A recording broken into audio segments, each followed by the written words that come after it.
rahmatullahi wa barakaatu mbokki julli mbokki taalibe yi ñu ngi leen di nuyu di leen ziyaare di ñaan sunu borom bi ñu defal jàmm fu ñu mën a nekk. sunu xikma bi tey day wax ne baada mururi awaamin sa tudriku anna allaha xiina manaa anka ma kunta tuxibuhu wa tulixu alayhi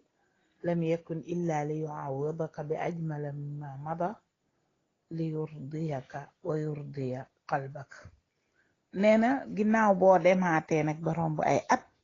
ci ngay door a xam ne ndeke yàlla bi mu lay xañ li nga doon bëgg te di ci sonn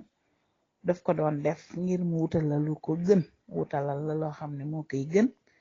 ba man cee gërëm loo sa xol gërëm loo la ci sa bopp. mbokk yi xikma bi li mu bëgg a wax rek mooy léeg-léeg nit dana sonn ci mbir daj ci lu ne di ko sabablu di ko ñaan yàlla di ko wut lu ne mu daj ko ci waaye yàlla mi nga xam ne moom amul kumpa xam ne kii li muy sonne gënut ci moom bu ko defee mu xañ ko nag te defal ko leneen lu ko gënal waaye ci saasi rek nit ki du daal di xam ne ndekete lim doon xëccu gënut ci moom waaye bu demee ay at nag ay diir yu yàgg ci lay yëg ne moom ndeke loola gënul woon ci moom.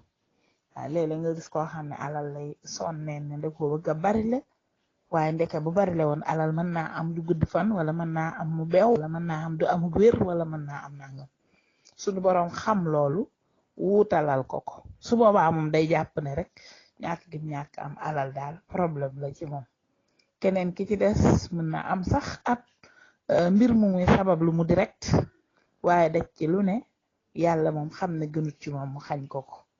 mooy dëppoog li ñu alquran di wax rek wa asaa an tuhibbu shay'an